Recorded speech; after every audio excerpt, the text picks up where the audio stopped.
the Domain of Arnheim. From his cradle to his grave, a gale of prosperity bore my friend Ellison along. Nor do I use the word prosperity in its mere worldly sense. I mean it as synonymous with happiness. The person of whom I speak seemed born for the purpose of foreshadowing the doctrines of Turgot, Price, Priestley, and Condorcet, of exemplifying by individual instance what has been deemed the chimera of the perfectionists. In the brief existence of Ellison, I fancy that I have seen refuted the dogma that in man's very nature lies some hidden principle, the antagonist of bliss.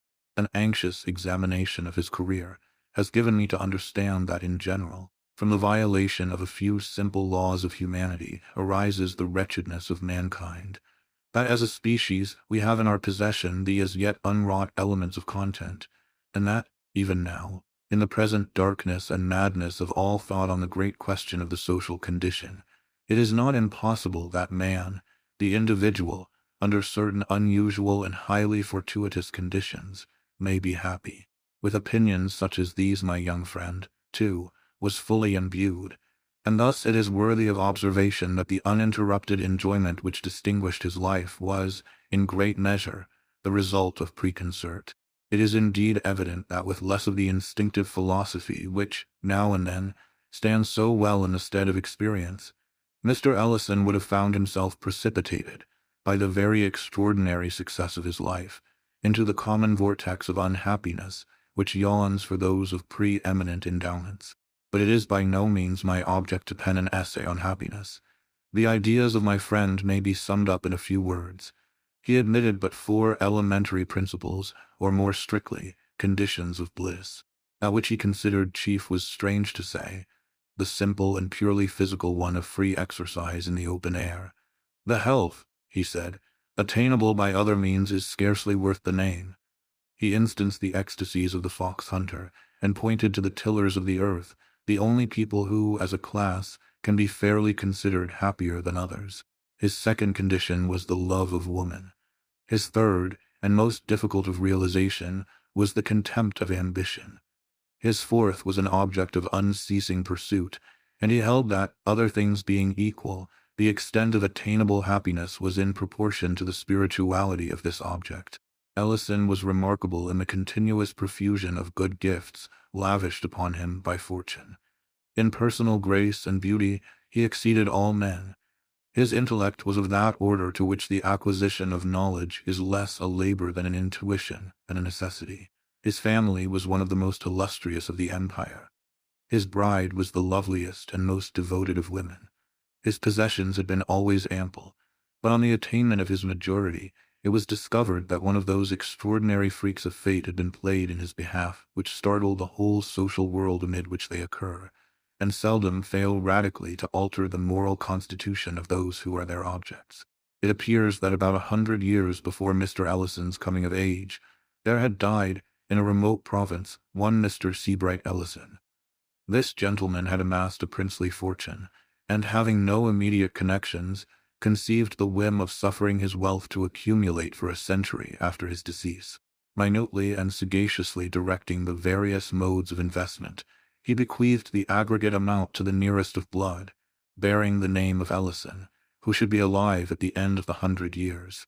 Many attempts had been made to set aside this singular bequest. Their ex post facto character rendered them abortive, but the attention of a jealous government was aroused, and a legislative act finally obtained, forbidding all similar accumulations. This act, however, did not prevent young Ellison from entering into possession, on his 21st birthday, as the heir of his ancestor Seabright, of a fortune of $450 millions. When it had become known that such was the enormous wealth inherited, there were, of course, many speculations as to the mode of its disposal.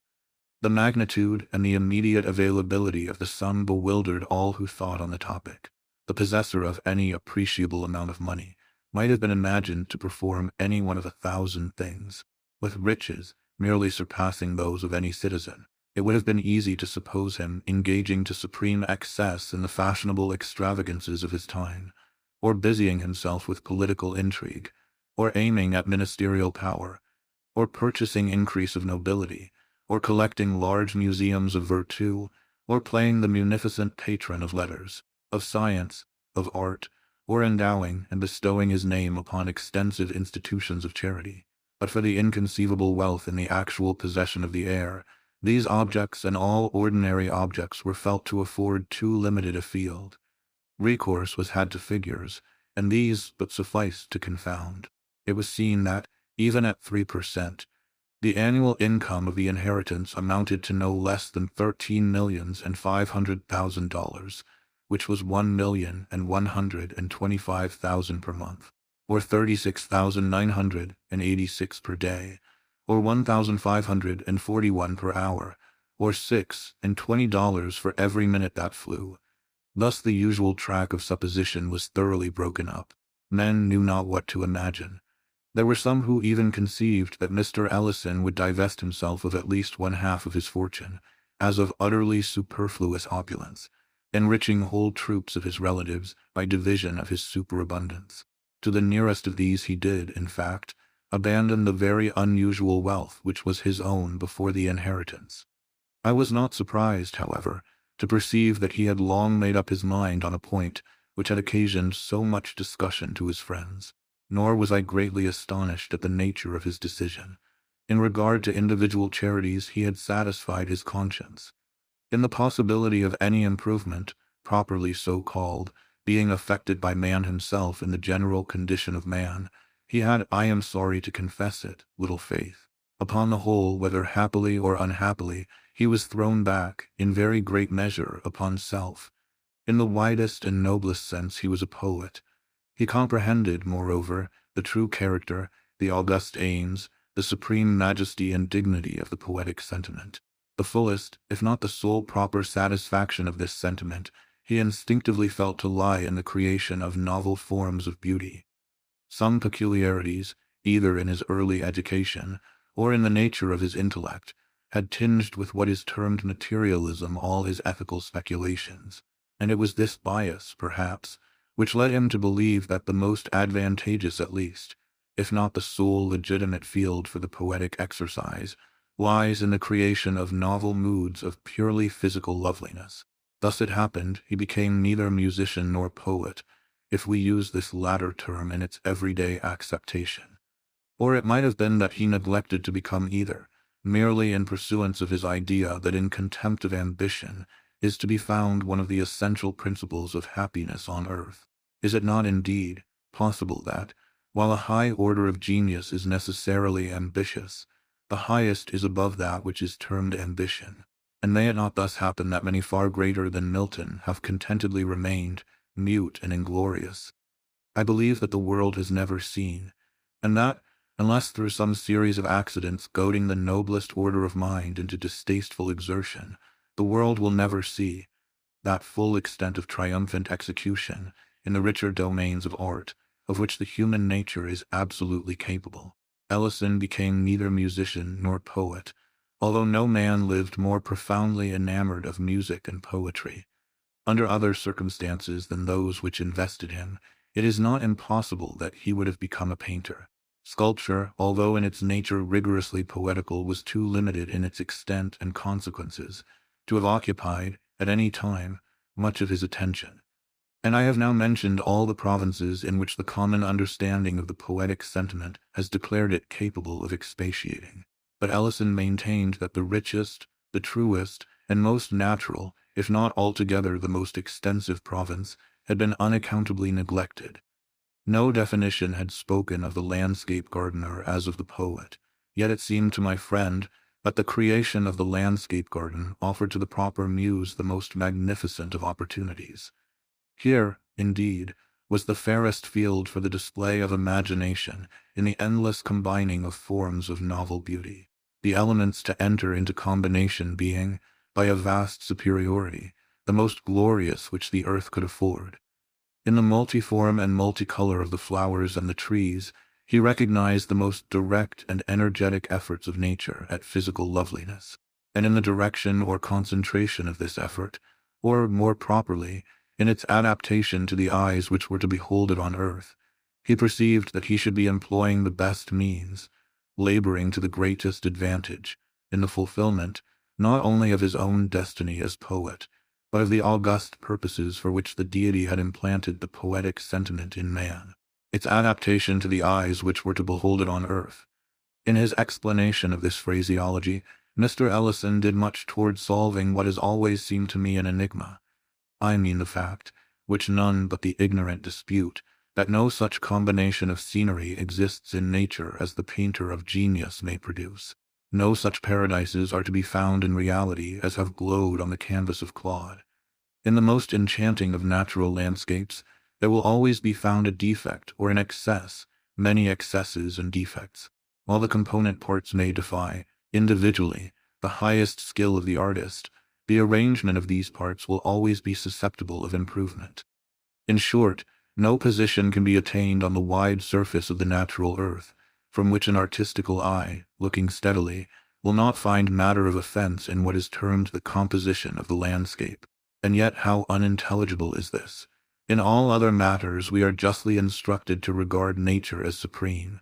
With her details we shrink from competition. Who shall presume to imitate the colors of the tulip, or to improve the proportions of the lily of the valley? The criticism which says, of sculpture or portraiture, that here nature is to be exalted or idealized rather than imitated, is in error. No pictorial or sculptural combinations of points of human liveliness do more than approach the living and breathing beauty. In landscape alone is the principle of the critic true, and having felt its truth here, it is but the headlong spirit of generalization which has led him to pronounce it true throughout all the domains of art. Having, I say, felt its truth here, for the feeling is no affectation or chimera. The mathematics afford no more absolute demonstrations than the sentiments of his art yields the artist. He not only believes, but positively knows, that such and such apparently arbitrary arrangements of matter constitute, and alone constitute, the true beauty. His reasons, however, have not yet been matured into expression. It remains for a more profound analysis than the world has yet seen, fully to investigate and express them. Nevertheless, he is confirmed in his instinctive opinions by the voice of all his brethren. Let a composition be defective, let an emendation be wrought in its mere arrangement of form. Let this emendation be submitted to every artist in the world, by each will its necessity be admitted. And even far more than this, in remedy of the defective composition, each insulated member of the fraternity would have suggested the identical emendation. I repeat that in landscape arrangements alone is the physical nature susceptible of exaltation, and that, therefore, her susceptibility of improvement at this one point was a mystery I had been unable to solve. My own thoughts on the subject had rested in the idea that the primitive intention of nature would have so arranged the earth's surface as to have fulfilled at all points man's sense of perfection in the beautiful, the sublime, or the picturesque, but that this primitive intention had been frustrated by the known geological disturbances of form and color, grouping, in the correction or allaying of which lies the soul of art. The force of this idea was much weakened, however, by the necessity which it involved of considering the disturbances abnormal and unadapted to any purpose. It was Ellison who suggested that they were prognostic of death. He thus explained, admit the earthly immortality of man to have been the first intention. We have then the primitive arrangement of the earth's surface adapted to his blissful estate, as not existent but designed. The disturbances were the preparations for his subsequently conceived deathful condition. Now, said my friend, what we regard as exaltation of the landscape may be really such, as respects only the moral or human point of view. Each alteration of the natural scenery may possibly affect a blemish in the picture, if we can suppose this picture viewed at large, in mass, from some point distant from the earth's surface, although not beyond the limits of its atmosphere. It is easily understood that what might improve a closely scrutinized detail may at the same time injure a general or more distantly observed effect. There may be a class of beings, human once, but now invisible to humanity, to whom, from afar, our disorder may seem order, our unpicturesqueness picturesque. In a word, the earth angels, for whose scrutiny more especially than our own, and for whose death-refined appreciation of the beautiful, may have been set in array by God the wide landscape gardens of the hemispheres. In the course of discussion, my friend quoted some passages from a writer on landscape gardening who has been supposed to have well treated his theme. There are properly but two styles of landscape gardening, the natural and the artificial. One seeks to recall the original beauty of the country by adapting its means to the surrounding scenery, cultivating trees in harmony with the hills or plain of the neighboring land, detecting and bringing into practice those nice relations of size, proportion, and color which, hid from the common observer, are revealed everywhere to the experienced student of nature. The result of the natural style of gardening is seen rather in the absence of all defects and incongruities, in the prevalence of a healthy harmony and order, than in the creation of any special wonders or miracles. The artificial style has as many varieties as there are different tastes to gratify. It has a certain general relation to the various styles of building. There are the stately avenues and retirements of Versailles, Italian terraces, and a various mixed Old English style, which bears some relation to the domestic Gothic or English Elizabethan architecture. Whatever may be said against the abuses of the artificial landscape gardening, a mixture of pure art in a garden scene adds to it a great beauty. This is partly pleasing to the eye, by the show of order and design, and partly moral. A terrace, with an old moss-covered balustrade, calls up at once to the eye the fair forms that have passed there in other days. The slightest exhibition of art is an evidence of care and human interest. From what I have already observed, said Ellison, you will understand that I reject the idea, here expressed, of recalling the original beauty of the country. The original beauty is never so great as that which may be introduced. Of course, everything depends on the selection of a spot with capabilities. What is said about detecting and bringing into practice nice relations of size, proportion, and color is one of those mere vaguenesses of speech which serve to veil inaccuracy of thought. The phrase quoted may mean anything or nothing, and guides in no degree. That the true result of the natural style of gardening is seen rather in the absence of all defects and incongruities than in the creation of any special wonders or miracles, is a proposition better suited to the groveling apprehension of the herd than to the fervid dreams of the man of genius. The negative merit suggested appertains to that hobbling criticism which, in letters, would elevate Addison into apotheosis. In truth, while that virtue which consists in the mere avoidance of vice appeals directly to the understanding, and can thus be circumscribed in rule, the loftier virtue, which flames in creation, can be apprehended in its results alone. Rule applies but to the merits of denial, to the excellencies which refrain. Beyond these, the critical art can but suggest.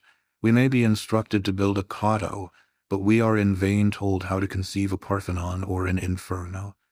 The thing done, however, the wonder accomplished, and the capacity for apprehension becomes universal. The sophists of the negative school who, through inability to create, have scoffed at creation, are now found the loudest in applause. What, in its chrysalis condition of principle, affronted their demure reason, never fails, in its maturity of accomplishment, to extort admiration from their instinct of beauty. The author's observations on the artificial style, continued Ellison, are less objectionable. A mixture of pure art in a garden scene adds to it a great beauty. This is just, as also is the reference to the sense of human interest. The principle expressed is incontrovertible, but there may be something beyond it. There may be an object in keeping with the principle, an object unattainable by the means ordinarily possessed by individuals, yet which, if attained, would lend a charm to the landscape garden far surpassing that which a sense of merely human interest could bestow. A poet having very unusual pecuniary resources might, while retaining the necessary idea of art or culture, or, as our author expresses it, of interest, so imbue his designs at once with extent and novelty of beauty, as to convey the sentiment of spiritual interference. It will be seen that, in bringing about such result, he secures all the advantages of interest or design, while relieving his work of the harshness or technicality of the worldly art. In the most rugged of wildernesses, in the most savage of the scenes of pure nature, there is apparent the art of a creator, yet this art is apparent to reflection only. In no respect has it the obvious force of a feeling. Now let us suppose this sense of the almighty design to be one step depressed, to be brought into something like harmony or consistency with the sense of human art, to form an intermedium between the two. Let us imagine, for example, a landscape whose combined vastness and definitiveness, whose united beauty, magnificence, and strangeness, shall convey the idea of care or culture or superintendence on the part of beings superior, yet akin to humanity. Then the sentiment of interest is preserved, while the art intervolved is made to assume the air of an intermediate or secondary nature, a nature which is not God, nor an emanation from God, but which still is nature in the sense of the handiwork of the angels that hover between man and God. It was in devoting his enormous wealth to the embodiment of a vision, such as this, in the free exercise in the open air, ensured by the personal superintendence of his plans, in the unceasing object which these plans afforded, in the high spirituality of the object, in the contempt of ambition which it enabled him truly to feel, in the perennial springs with which it gratified, without possibility of satiating, that one master passion of his soul, the thirst for beauty above all. It was in the sympathy of a woman, not unwomanly, whose loveliness and love enveloped his existence in the purple atmosphere of paradise, that Ellison thought to find, and found, exemption from the ordinary cares of humanity, with a far greater amount of positive happiness than ever glowed in the rapt daydreams of de Stael. I despair of conveying to the reader any distinct conception of the marvels which my friend did actually accomplish. I wish to describe, but am disheartened by the difficulty of description, and hesitate between detail and generality. Perhaps the better course will be to unite the two in their extremes. Mr. Ellison's first step regarded, of course, the choice of a locality, and scarcely had he commenced thinking on this point, when the luxuriant nature of the Pacific Islands arrested his attention. In fact, he had made up his mind for a voyage to the South Seas, when a night's reflection induced him to abandon the idea. "Were I misanthropic," he said, "such a locale would suit me.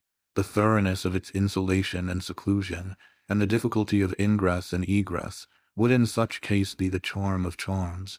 But as yet I am not timid. I wish the composure but not the depression of solitude. There must remain with me a certain control over the extent and duration of my repose. There will be frequent hours in which I shall need, too, the sympathy of the poetic in what I have done. Let me seek, then, a spot not far from a populous city, whose vicinity also will best enable me to execute my plans."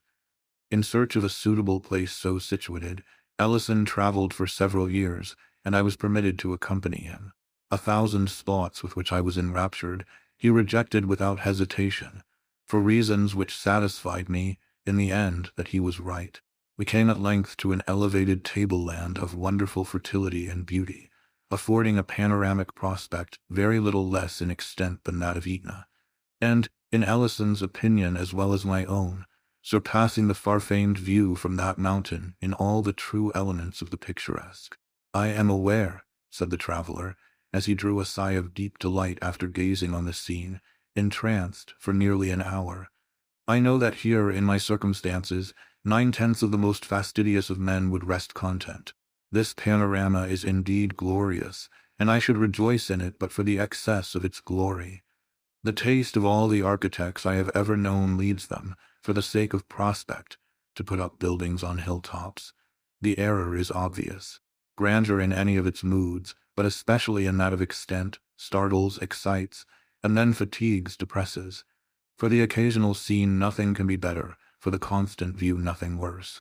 And in the constant view, the most objectionable phase of grandeur is that of extent, the worst phase of extent, that of distance.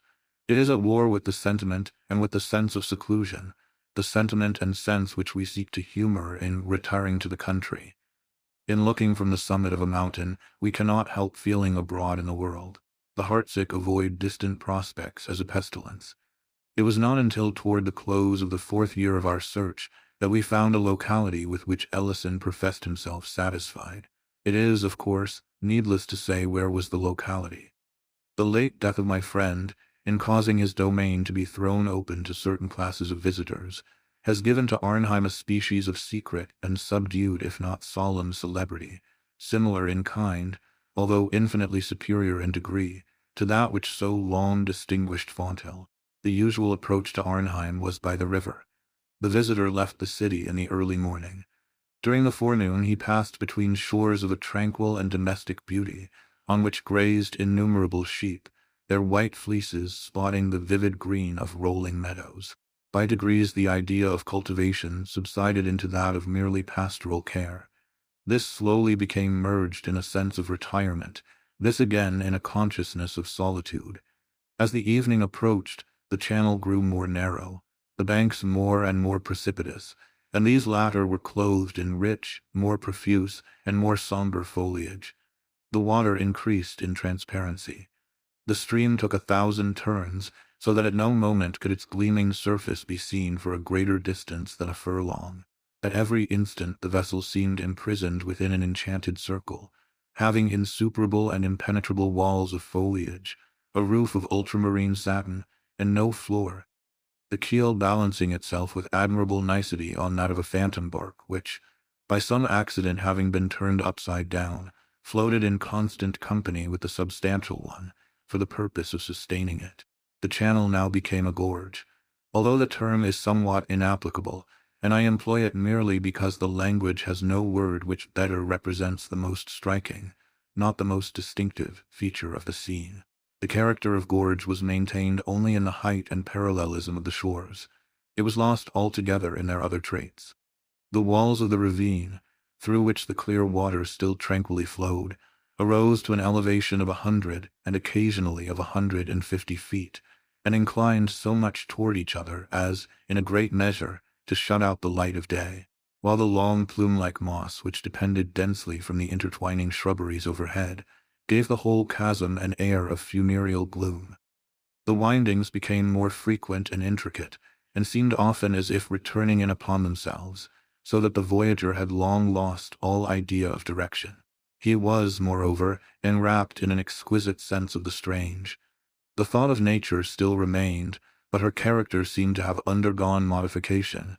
There was a weird symmetry, a thrilling uniformity, a wizard propriety in these her works. Not a dead branch, not a withered leaf, not a stray pebble, not a patch of the brown earth was anywhere visible.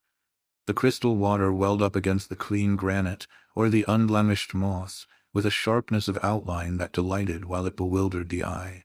Having threaded the mazes of this channel for some hours, the gloom deepening every moment, a sharp and unexpected turn of the vessel brought it suddenly, as if dropped from heaven, into a circular basin of very considerable extent when compared with the width of the gorge.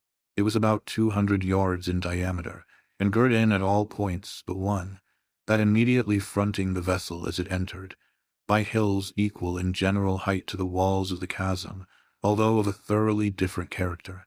Their sides sloped from the water's edge at an angle of some 45 degrees, and they were clothed from base to summit, not a perceptible point escaping, in a drapery of the most gorgeous flower blossoms, scarcely a green leaf being visible among the sea of odorous and fluctuating color. This basin was of great depth, but so transparent was the water that the bottom, which seemed to consist of a thick mass of small round alabaster pebbles, was distinctly visible by glimpses. That is to say, whenever the eye could permit itself not to see, far down in the inverted heaven, the duplicate blooming of the hills. On these latter there were no trees, nor even shrubs of any size. The impressions wrought on the observer were those of richness, warmth, color, quietude, uniformity, softness, delicacy, daintiness, voluptuousness, and a miraculous extremeness of culture that suggested dreams of a new race of fairies, laborious, tasteful, magnificent, and fastidious. But as the eye traced upward the myriad-tinted slope, from its sharp junction with the water to its vague termination amid the folds of overhanging cloud, it became, indeed, difficult not to fancy a panoramic cataract of rubies, sapphires, opals, and golden onyxes, rolling silently out of the sky. The visitor, shooting suddenly into this bay from out the gloom of the ravine, is delighted but astounded by the full orb of the declining sun, which he had supposed to be already far below the horizon, but which now confronts him, and forms the sole termination of an otherwise limitless vista seen through another chasm-like rift in the hills. But here the voyager quits the vessel which has borne him so far, and descends into a light canoe of ivory, stained with arabesque devices in vivid scarlet, both within and without. The poop and beak of this boat arise high above the water, with sharp points, so that the general form is that of an irregular crescent. It lies on the surface of the bay with the proud grace of a swan. On its ermined floor reposes a single feathery paddle of satinwood, but no oarsman or attendant is to be seen. The guest is bidden to be of good cheer, that the fates will take care of him. The larger vessel disappears, and he is left alone in the canoe, which lies apparently motionless in the middle of the lake. While he considers what course to pursue, however, he becomes aware of a gentle movement in the ferry bark. It slowly swings itself around until its prow points toward the sun. It advances with a gentle but gradually accelerated velocity, while the slight ripples it creates seem to break about the ivory side in divinest melody, seem to offer the only possible explanation of the soothing yet melancholy music, for whose unseen origin the bewildered voyager looks around him in vain. The canoe steadily proceeds, and the rocky gate of the vista is approached, so that its depths can be more distinctly seen. To the right arise a chain of lofty hills, rudely and luxuriantly wooded. It is observed, however, that the trait of exquisite cleanness where the bank dips into the water still prevails. There is not one token of the usual river debris. To the left the character of the scene is softer and more obviously artificial. Here the bank slopes upward from the stream in a very gentle ascent, forming a broad sward of grass of a texture resembling nothing so much as velvet, and of a brilliancy of green which would bear comparison with the tint of the purest emerald. This plateau varies in width from 10 to 300 yards, reaching from the riverbank to a wall 50 feet high, which extends, in an infinity of curves, but following the general direction of the river, until lost in the distance to the westward. This wall is of one continuous rock, and has been formed by cutting perpendicularly the once rugged precipice of the stream's southern bank, but no trace of the labor has been suffered to remain. The chiseled stone has the hue of ages, and is profusely overhung and overspread with the ivy, the coral honeysuckle, the eglantine, and the clematis. The uniformity of the top and bottom lines of the wall is fully relieved by occasional trees of gigantic height, growing singly or in small groups, both along the plateau and in the domain behind the wall, but in close proximity to it, so that frequent limbs, of the black walnut especially, reach over and dip their pendant extremities into the water. Farther back within the domain, the vision is impeded by an impenetrable screen of foliage. These things are observed during the canoe's gradual approach to what I have called the gate of the vista. On drawing nearer to this, however, its chasm-like appearance vanishes. A new outlet from the bay is discovered to the left, in which direction the wall is also seen to sweep, still following the general course of the stream. Down this new opening the eye cannot penetrate very far, for the stream, accompanied by the wall, still bends to the left, until both are swallowed up by the leaves. The boat, nevertheless, glides magically into the winding channel, and here the shore opposite the wall is found to resemble that opposite the wall in the straight vista. Lofty hills, rising occasionally into mountains, and covered with vegetation in wild luxuriance, still shut in the scene. Floating gently onward, but with a velocity slightly augmented, the voyager, after many short turns, finds his progress apparently barred by a gigantic gate, or rather door of burnished gold, elaborately carved and fretted, and reflecting the direct rays of the now fast-sinking sun with an effulgence that seems to wreath the whole surrounding forest in flames. This gate is inserted in the lofty wall, which here appears to cross the river at right angles. In a few moments, however, it is seen that the main body of the water still sweeps in a gentle and extensive curve to the left, the wall following it as before, while a stream of considerable volume, diverging from the principal one, makes its way, with a slight ripple, under the door, and is thus hidden from sight. The canoe falls into the lesser channel and approaches the gate. Its ponderous wings are slowly and musically expanded. The boat glides between them, and commences a rapid descent into a vast amphitheater entirely begirt with purple mountains, whose bases are laved by a gleaming river throughout the full extent of their circuit. Meantime the whole paradise of Arnheim bursts upon the view. There is a gush of entrancing melody. There is an oppressive sense of strange, sweet odor.